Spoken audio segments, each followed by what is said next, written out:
Biblical Wealth Builders. Today we're covering Proverbs chapter 22, verse 7. Read along with me. The rich rule over the poor, and the borrower is servant to the lender.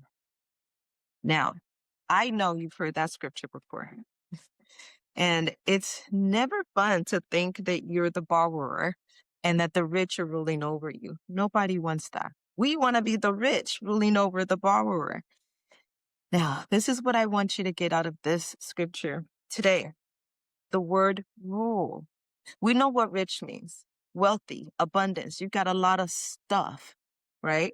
That's in the natural. We also know what it means to be rich spiritually. And that means that you know who the God is that gives you your wealth. You know him personally. You're a part of his kingdom. And you understand that by having him, he is the wealth. So we're going to take it a little bit further today, and we're going to talk about that word rule. That word rule shows up in Genesis chapter 1. And this is the thing. God desires for you to rule, not just to be rich. God does not only want you to be wealthy here on earth and in heaven. God desires for you to rule here on earth and in heaven. And I want to show you how and why. In Genesis chapter 1, verse 22, it says, "And God blessed them, saying, Be fruitful and multiply, and fill the waters in the seas, and let birds multiply on the earth." Now, very rarely does anybody talk about Genesis 1:22, because I wrote in my Bible, who knows how long ago, God was talking to the animals. To the animals? To the animals. But this is the difference. When God spoke to the animals and he told them to be fruitful and multiply, right? Again, no gender, just animals, be fruitful, multiply. And he tells them to fill the waters in the seas. And he says, basically, fill the earth, birds, multiply on the earth. The animals were commanded to multiply and be fruitful. But this is the difference between what God told the animals and what God told humans. In Genesis, still chapter 1, verse 28, this is what God told Adam and Eve. Yes, both of them. He told them to be fruitful and multiply. And he says, fill the earth. Still sounds familiar, right? But this is the difference between what God spoke to the animals and what God spoke to us human beings.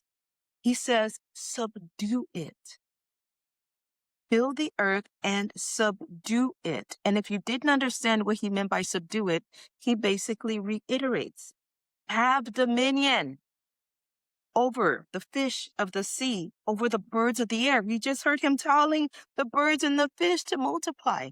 And here he tells the human beings to have dominion over them. And he includes, and over every living thing that moves on the earth. Subdue and have dominion. Both words reference back to what we're reading in Proverbs 22, verse 7. Rule, subdue, and have dominion. That's what God desires you to do, is to rule.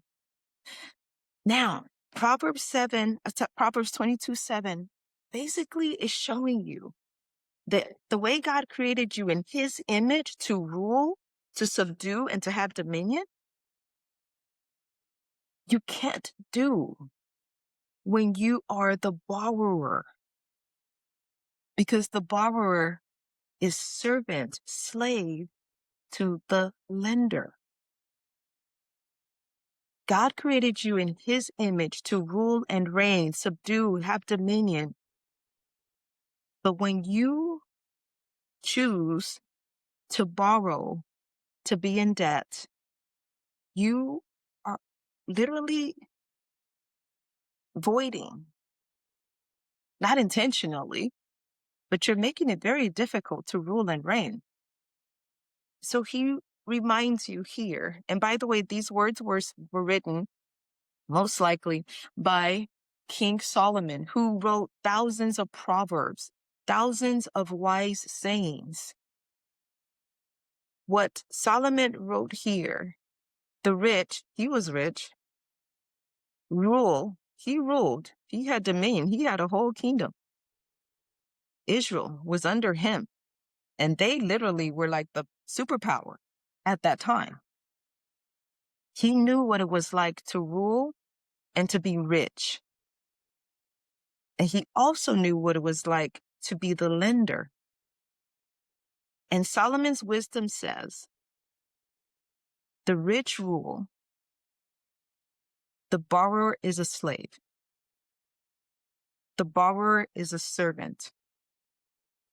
And every day you get to choose whether you identify with the image of God in which he created you to rule and reign, subdue, have dominion, or whether you are going to be a borrower that is a servant and a slave to the one you are borrowing from.